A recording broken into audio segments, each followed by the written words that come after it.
Guys, magandang araw. Ito po yung ating munting setup. 12, 1 kilowatt, 24 volt, 3 kilowatt. So, ang ginawa ko dito is ito lang ay parang UPS lang function. Yung battery niya is yan.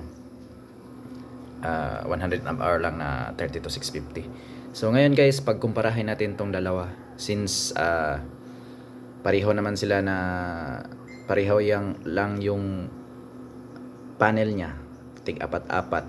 Tapos ito is 40 amps, samantalang ito is 60. So tingnan natin. Yan, malakas ho siyang kumuha. May nagtanong kasi kung pagkumparahin ko daw tong dalawa.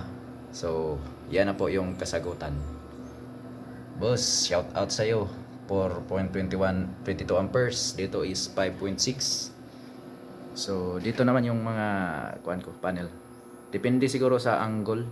Siguro may factor din yung angle niya. So angle ng panel sa araw. Pero ayan, makikita nyo naman yung diferensya niya. 5.8 versus 4.21 amperes. O nag 6 na pala yung sa kabila. So yan po. Ito is 60 amperes to, samantalang ito is 40 amperes. Mas malakas talaga to. Pareho lang ang panel na, pareho ang brand, pareho ang wattage. So thank you.